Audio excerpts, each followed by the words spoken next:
Guess who's back after a small mental breakdown? Crazy! Crazy! Hey there guys, my name's Megan if you're new here, and if not, welcome back for another spooky episode of Killer Weekend, where each week we'll discuss a true crime case and you guys can feel free to leave your thoughts in the comments box below. Little bit of shoulder action there. Ooh, crazy. If you guys like all things true crime, supernatural, UFO, conspiracy theory, and all that good stuff in between, then please hit that subscribe button. I'll be here every weekend with an episode of Killer Weekend, and also on and off every couple of Wednesdays with an episode of our Weirdo Wednesdays, where we'll discuss something spooky I've heard. If you would like to further support my wee channel, please feel free to visit www.patreon.com/Megan TrueCrime for bonus episodes. I will leave a small disclaimer at the beginning of this episode. It does involve details of violent crime and also the grooming of a child. If that's a trigger point for you, then please feel free to turn away now. Hey my wee gremlins, how are you? You alright? Can we just pretend that I've been missing for 14 days? Thank you. Well, it seems like the world has gone a wee bit mental since the last time we had a conversation. You've got Kanye West verbally abusing his ex-wife live on Instagram. Then you have the UK government thinking that an increase in sexual assaults can only be solved by one thing. Let's have men and women share toilets. It's fabulous. Just lovely.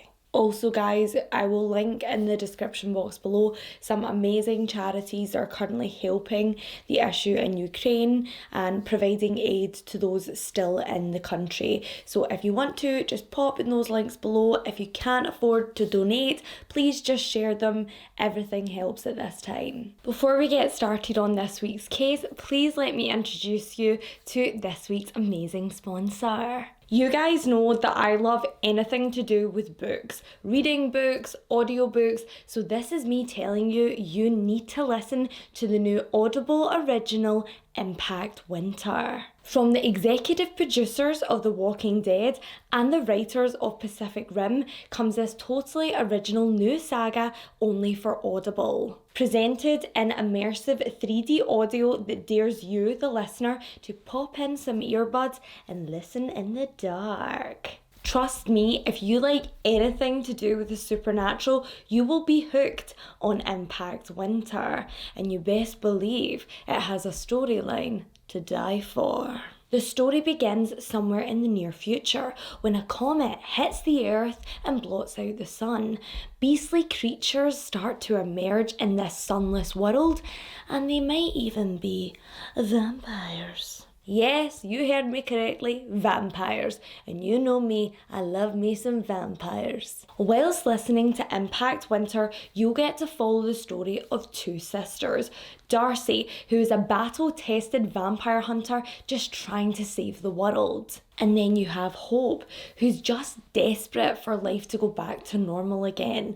And I can just say this, I mean, I totally related with Hope after the last 2 years that we've had. I think we can all raise our hands here. Who is desperate for life to go back to blooming normal again? In this awesome and descriptive saga, you will hear how a brave few fight to survive the Impact Winter, but more importantly, fight to live again. Impact Winter has the rare Megan TrueCrime stamp of approval, so please go and listen to it now at audible.com/Impact Winter now and listen right now. I'm off not only to jump in my warm bath, but also to jump in this dark and mysterious new fantasy world. Enjoy the episode and enjoy Impact Winter just for Audible. This week's episode is a emotional one, very, very sad. So what I would say to you is load up on your comfort foods, whether that be your can of cola or your pepperami, maybe some Pringles. On the topic of Pringles, unpopular opinion, I'm sure, but I hate Pringles. They're just like these little sheets of flavourless cardboard. They say pop till you can't stop. but I can stop. I can stop. I think I carried a wee bit of rage that I feel for this case into the Pringles rant. So I do apologise, Mr. Pringles. I'm sure your crisps aren't that bad. The paprika ones aren't too bad when you've got a hangover. So yes, the case. And if you guys have been here from the beginning of Megan TrueCrime, then God bless you, because it wasn't pretty, and this was actually the second case I ever covered on my channel. But behind the dodgy lighting and the even worse audio of that video, there was a story so traumatizing that I still say a prayer for these victims every morning. Since making that episode, I have done a major deep dive into this case. I have kept up with every update and every news report on it, and not only that, the statements made by the family members are literally burned into my memory, whether I want them to be or not. In the past year, I've followed several of the family members on social media.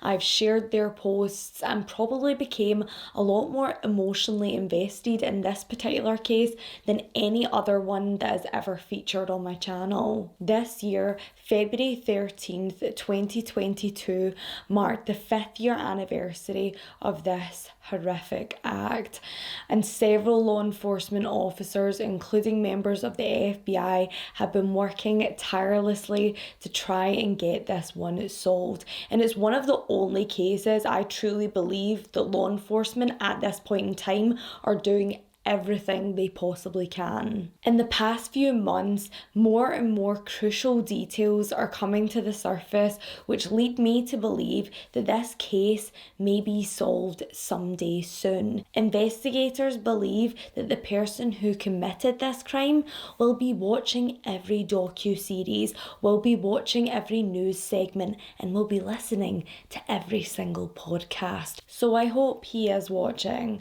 because from what I've gathered from following this case closely is that your days are numbered. Tonight, everyone, we will be discussing the terrifying Delphi murders of Abby and Libby.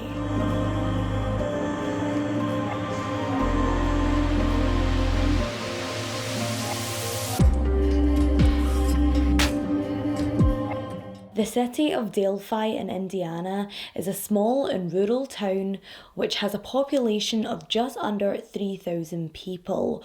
Home to a hard-working community, it's far from a buzzing metropolis, but the locals prefer it that way. Coming from a quiet and peaceful place like this must have its perks. Firstly, your low crime rate. According to statistics, your chances of being a victim of a violent crime in Delphi, Indiana are 1 in 740, which pales in comparison to my gorgeous yet slightly dodgy hometown, which is 1 in 62. Slowly realising that I'm lucky to even be alive. In 2017, the city of Delphi was hardly a newsworthy place. However, on February 13th, 2017, all that would soon change. The Monon High Bridge stands 63 feet above Deer Creek below, and it's definitely seen better days. It's a far cry from its former glory, and it's not served as a functional railway bridge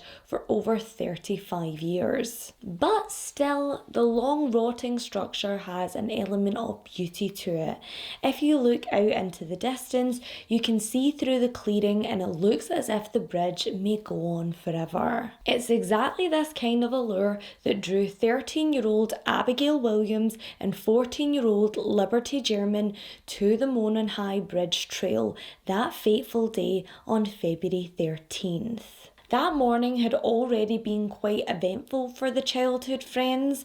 It was uncommonly warm that day, sitting at 50 degrees Fahrenheit, 10 degrees Celsius, also known as summer in the UK. Because of this unusual shift in February weather, the girls' school, Delphi Community Middle School, decided to provide the children with a long weekend. They'd had some contingency days left over from the winter months that hadn't been used, and therefore all the kids were excited to be able to spend a day in the sunshine. Abigail and Liberty, nicknamed Abby and Libby by loved ones, weren't your two typical teenagers.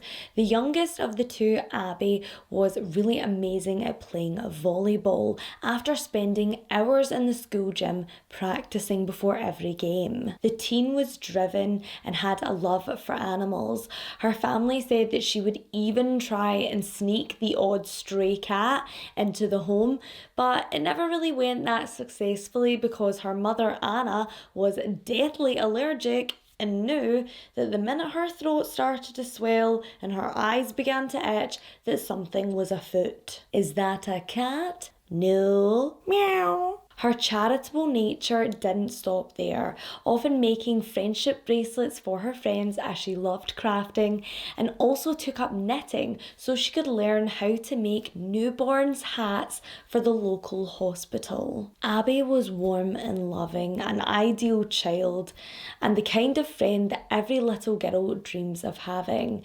And that's why when she met 14-year-old Libby, it was no surprise that the two became fast friends. Libby German, like her best pal, was a very well-rounded young girl. She lived with her grandparents and her older sister Kelsey. She had amazing baking skills and was just a kind and selfless little girl. Also, she had a passion for true crime, which led to an interest in science. Libby's curiosity would also lead her to visit a local university so she could check what kind of scientific studies she would like to pursue after high school. Each day, the young teen's family members said she would write out affirmations on little post-its and leave them around the house, kind of like little compliments cards, just to brighten up her family's day. From what I read up on Libby, it was like she was born with a rare kindness in her heart that you don't often see. She lit up a room when she walked in turn lit up everyone else around her. Her family said that she was a dedicated softball player, which meant that she and Abby had loads in common. Along with their shared love of sports, both girls also played the alto saxophone in the school band. It was said that they would defend each other fiercely and they always had each other's backs. So when they discovered that their school was offering up a Monday off, there was only one thing for it. They were obviously going to spend it together and have a Sunday night sleepover. The girls gathered their snacks and their blankets and watched some movies, baked some cookies, and decided that the next morning they would wake up and make a plan for the sunny day. As the sun rose over Delphi, Indiana, and the two girls awoke from their sleep, they had decided that they were going to visit the Monon High Bridge. All morning, the girls hounded Kelsey, Libby's older sister, to give them a ride to the Monon High Trail. And whilst they feasted on a pancakes breakfast made by Becky, Libby's grandmother, initially Kelsey said no. She had plans of her own that day. She was going to visit her boyfriend and then she had work later that afternoon and she didn't want to be running about picking the girls up. But that wouldn't last for long and Kelsey couldn't say no to those sad little faces and puppy dog eyes. If any's have got siblings, you will know that that's the way to get to your heart. Having been raised mainly by their grandparents, Kelsey did have more of a maternal instinct than most older siblings, and she ensured that her sister and her friend both had sweatshirts before heading out of the car. Abby and Libby were dropped off at 1:35 p.m. that afternoon at the entrance of the Monon High Trail. And on the journey there, the three girls were screaming 21 Pilots song Heathens out of the car windows. And if you've ever heard that song, you simply can't hum 21 Pilots. This detail of the case really reminds me of me and my sister when we were young. I remember when I was about 16 and my sister was around 18, she would play all the best music in her car and we would just roll down the windows and sing, probably tone deaf, more so on her part because she really can't sing. It's like cats dying. And this is a memory that will stick with Kelsey forever because as her younger sister and her best friend got out of the car and she said that she loved her, This would be the last time she would ever see her baby sister alive. Whilst carefully treading over the old rickety bridge, the two girls would snap some artsy black and white photos of each other, looking down, looking off into the distance, just very dramatic, teenage stuff. At 2:07 p.m. that afternoon, Libby uploaded a photo of Abby on the bridge to her Snapchat. That final photo would hold so much significance to both of the families, for they would be forever missing the girl in the photo and the girl who took it. At 3:15 p.m. that day, Libby's father, Derek, had arrived to pick both of the girls up from the entrance of the bridge. And like most teenagers, they were running a wee bit late, so Derek sat in his car and he waited and waited and waited. Even though he assured himself that it was nothing to be concerned about, perhaps just a miscommunication on the collection time, Derek thought it would be a good idea to get out and look for the girls around the area. He had called his daughter and her best friend's phone several times, but there was no answer. It was going straight to voicemail. He wandered around the area but could find no trace of either girl, and after several phone calls to family members, everyone was out searching for Abby and Libby. At first, the girls' loved ones would say it didn't seem like anything too sinister, but after an hour and a half of searching and still no trace of either girl, it appeared like it was time to let the police step in. Now, initially, there was no real sense of urgency by local law enforcement, but they did get on the search right away, which is rare. We never really see that. Neighbours, local law enforcement, family, friends, and the local fire department all joined the search that evening. But as night fell, they were left with more questions than answers. For the safety of the people searching, law enforcement decided to call off the search until the next morning. Now, this would be an extremely controversial decision, but this area is extremely treacherous and dangerous, not only in the daylight, but can you imagine in the dark? They didn't have the resources to offer lighting for the full area, and as we said previously, one misstep on the Monon High Bridge could cost someone their life. Well, someone else. Of course, the families of Abby and Libby weren't happy about this. The temperatures would drop below freezing that night. How could they leave their loved ones out there in the cold? And many people did stay on and search through the night. On little to no sleep, the search party picked up back again at 10 a.m. on Valentine's Day morning, a day that Libby had been so looking forward to. She'd planned on handing out her homemade cookies to her friends at school. But in a horrible turn of events, it would end up being a Valentine's Day that the town of Delphi would never forget, when at noon on February the 14th, the deceased bodies of Abby and Libby were discovered only half a mile away from the Monon High Bridge. We don't know anything at this point in time about the cause of death, as law enforcement have chosen to keep these crucial details under wraps, and with good reason for their investigation. What we do know is that the cause of death was homicide. At around the same time of the grisly discovery, a black Nike trainer was also found a short ways away from the girl's remains. Kelsey would later confirm that this indeed belonged to her sister. Libby's grandmother, Abby's parents, and several other searchers were kept in the dark about the gruesome discovery. However, as they saw the state trooper go by and also the coroner's van, they knew that the young girls had not been found alive. Many in the small town wanted to believe that this was perhaps an accidental death, or maybe the girls had succumbed to the elements the night before. But any idealistic thoughts were completely smashed to pieces when law enforcement confirmed that this was no accident.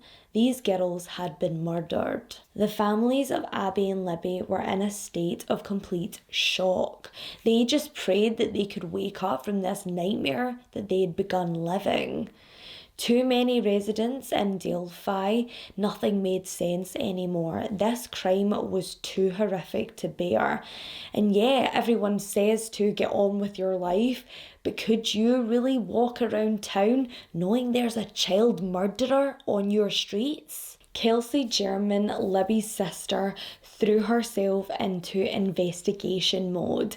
She needed to separate herself from the never-ending questions that were running through her mind. And as she flipped through her sister's Snapchat, she saw the gorgeous scenic photos that had been taken the day before. But that wasn't all she found. At 6:50 p.m. on the 15th of February, law enforcement released a photo of a man on Monon High Bridge, which had been taken by Liberty German. The man in the photo was described as a white male wearing a dark blue jacket, dark blue jeans, and a brown hoodie. He is described as a larger guy who has brown hair but could also be wearing a brown hat to disguise his hair underneath. Initially, law enforcement say that this person is a witness and ask them to come forward. Very clever of them, because they know that deep down a true crime buff like Libby German would have taken this photo for a reason. But of course this man is not going to come forward, and he doesn't. So on the 19th of February it's released publicly that this man is now a suspect. A tip line is then set up, and members of the Delphi community and surrounding areas are urged to call in if they recognise this man. However, the photo initially released was quite grainy, and also, a white male, brown hair, blue jeans is like every typical Midwestern man.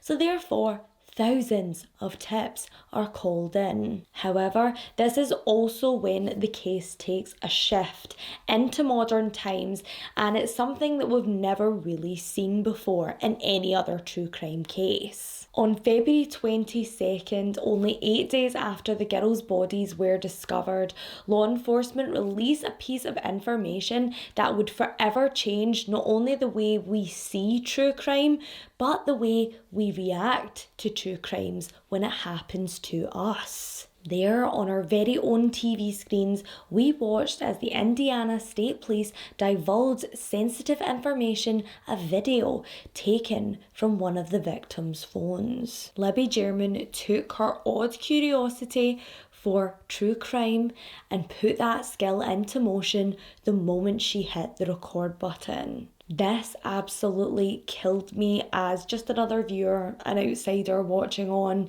because I thought to myself later, she must have known at some point during this altercation that the person walking towards her and her friend was a monster who wanted to do them nothing but harm. And she thought to herself, in a moment where she could have gotten her head about it and just panicked, she had every right to just blind panic at this point, but she didn't. She thought to herself, okay, we might not make it out of this, but we are sure as hell going to make sure that this person gets caught and doesn't do it to anyone else. She acted with a wisdom and a maturity that is well beyond her years, and for that I think her family should be eternally proud of her. I know this story inside and out, as I'm sure many of you do watching today, and there were certain things that I took from that video clip that have been burned into the back of my mind that may give us a clue as to who this person was and what their motive was behind this horrific crime. The man in the video appears to be very bundled up, considering it was a warm February day. However, many people have stated that they believe this is because he was out early in the morning in the woods waiting, laying in wait for someone to just walk past that he could attack, that this was a crime of opportunity. But I don't agree. I think that this man was hiding himself in case he was seen on CCTV or on cell phone footage. He had his hood up, he had a big jacket up around his face. He clearly didn't want to be identified. Could this mean that this was a local and he didn't want anyone to recognise him that day? We also get to see a snippet of how this man walks, and he walks with an extremely distinctive gait. So almost like a slight swagger, as if he's dragging his leg behind. Could this be possibly because he is either overweight or because of a previous leg injury? Do you know someone out there who looks like this and who walks like this? Possibly one of the biggest clues, apart from the visual video, is also the audio taken from that video, which shows a snippet of 3 words: down the hill. Down the hill. Down the hill.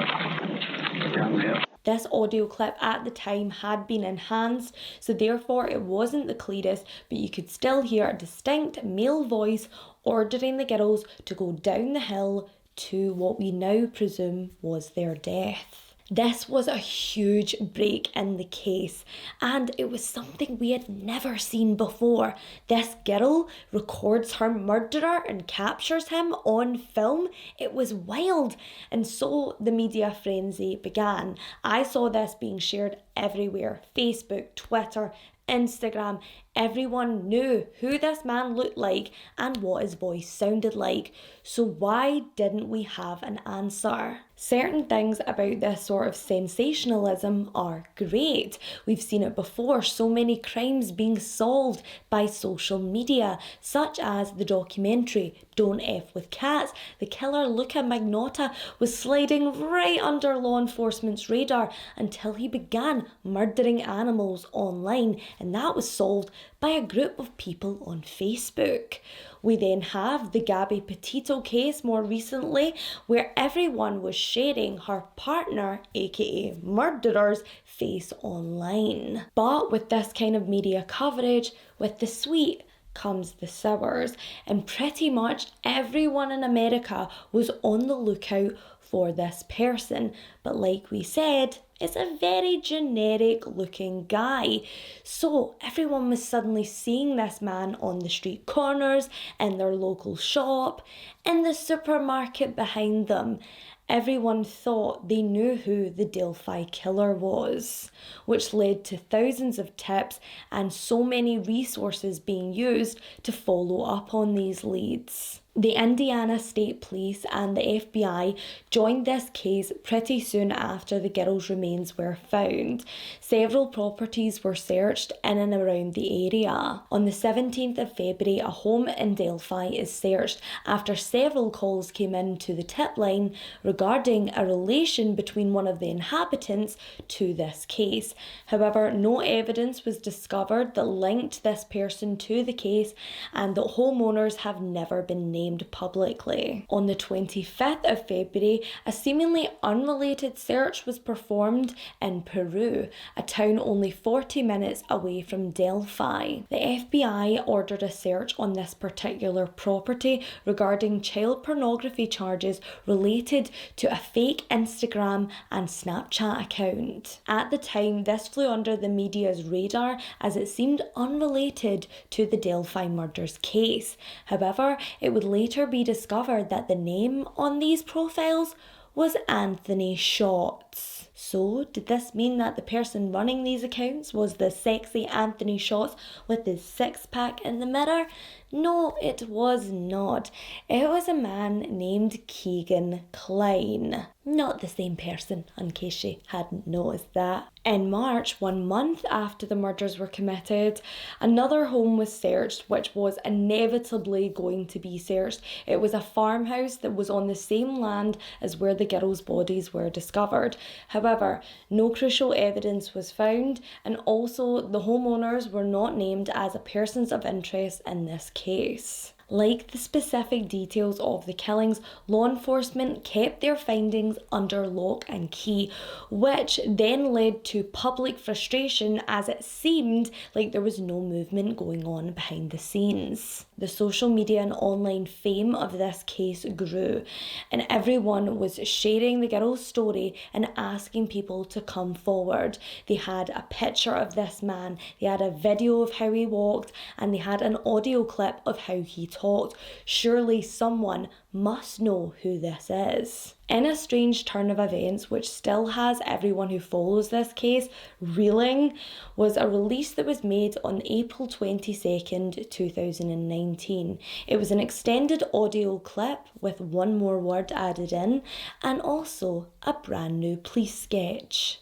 The sketch, to everyone, was very strange. It looked absolutely nothing like the original sketch we had been shown, and we were now being told that this person could appear between 18 years of age and 40 years of age. A massive gap. We'd all been sharing this photo around, hoping this was a picture of the killer, and it turns out that he looked nothing like that this whole time. It was said that the killer could be an older man, but with a youthful appearance, so a baby face. As for the audio, we now had one extra word: guys down the hill. And with this new information, the media frenzy soon picked up. But with this kind of attention also came some false accusations. Many people were putting unrelated criminals side by side with the new police sketch, saying that he must be the Delphi killer. For the locals of Delphi, this new police sketch gave them a sense of terror. Who was this person? They had no idea what he looked like. Could he be someone that they would walk past in the street and say hi to? Could the family members of the victims have even known this person? Could they be closer than what they thought? For a great deal of time, this is all we knew about this case, and to the average outsider, it may have appeared that it was on its way to being minus 10 degreesville, but that wasn't quite the case, as we would learn when it neared its 5-year anniversary. On the 21st of December 2021, the Indiana State Police made a public appeal asking anyone who had been in contact with the catfish account of Anthony Shots to come forward to police. It is believed that this particular profile was used on Snapchat and Instagram to groom underage girls from the years 2016 to 2017. When law enforcement were probed about the significance of this information to the Delphi case, they could comment no further.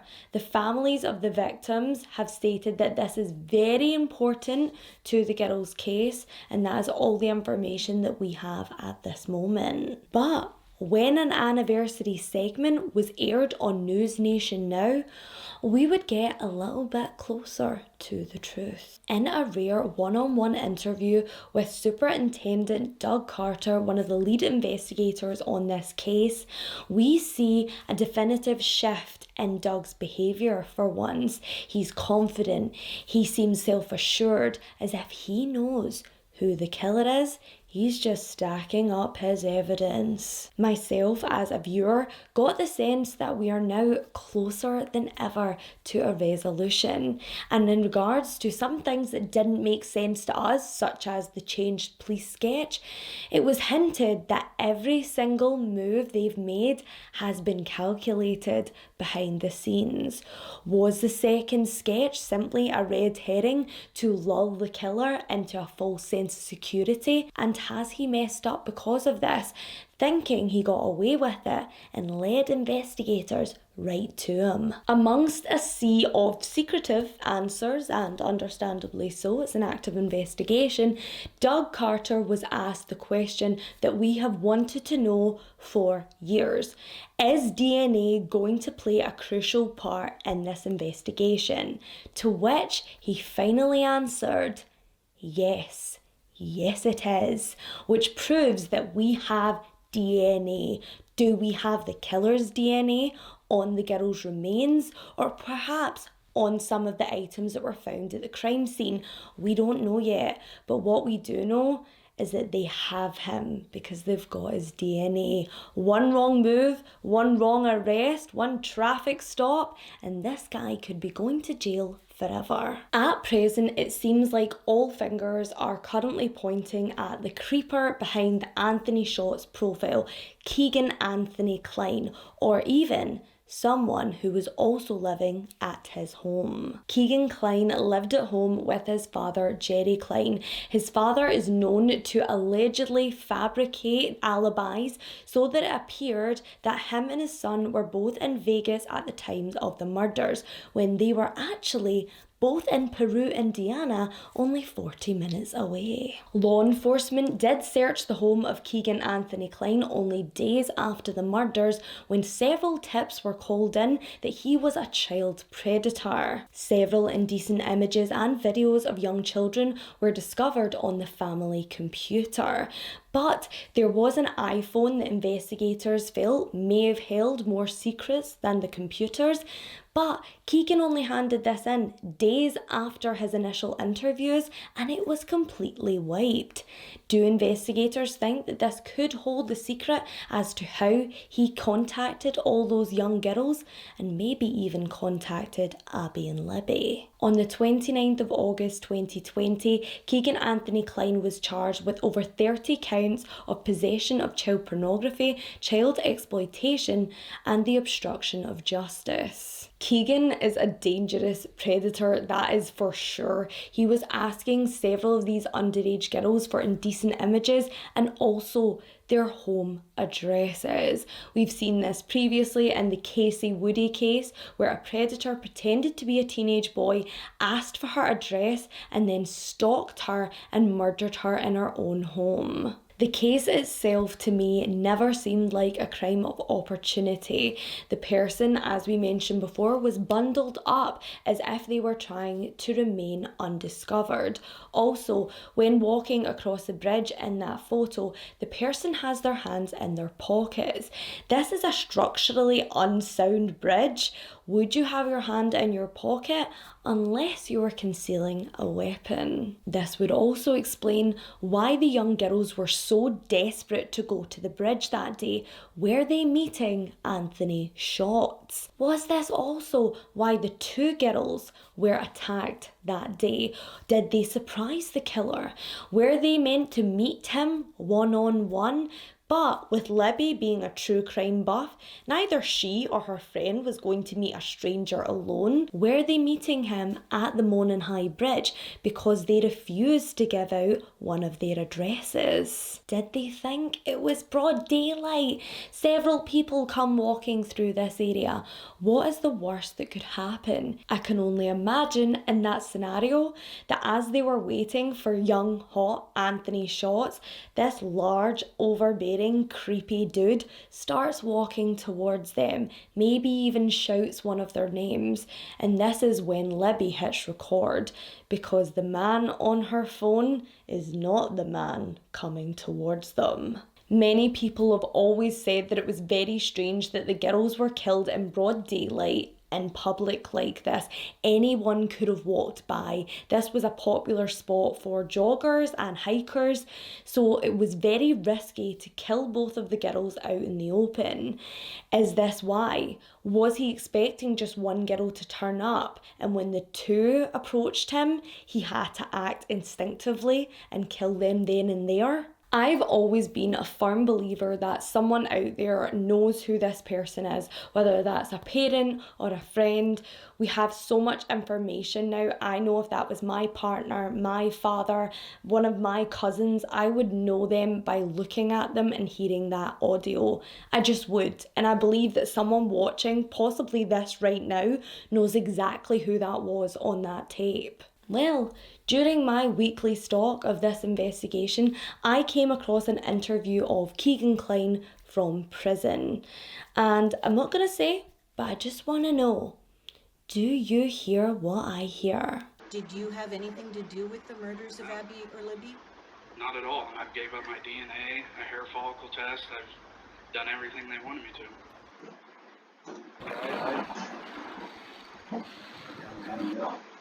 Whether a member of the Klein family is involved or not, the killer is definitely on law enforcement's radar. They have your DNA. They're tracking you down. They know they've interviewed you before. They are sure that you're attending press conferences. Maybe even you were involved with the initial search. You can't outrun them. You were going there expecting for one to be there, not two. You messed up. You were sloppy. You made mistakes. You were caught off guard. So you will be found. Abby and Libby fought extremely hard to make sure that their killer would end up behind bars. So if you know any information out there, do not let that moment of bravery be in vain. At one point in this crime, one of the girls would have had an opportunity to run whilst the other was being attacked. But she didn't. Instead, Libby stayed and made sure she recorded this monster so he would never attack anyone again. In their final moments, both girls showed just how strong and selfless they'd been in their lives. They arrived at the bridge together that day, and together they would stay. Friends till the end. I hope you guys enjoyed this week's episode.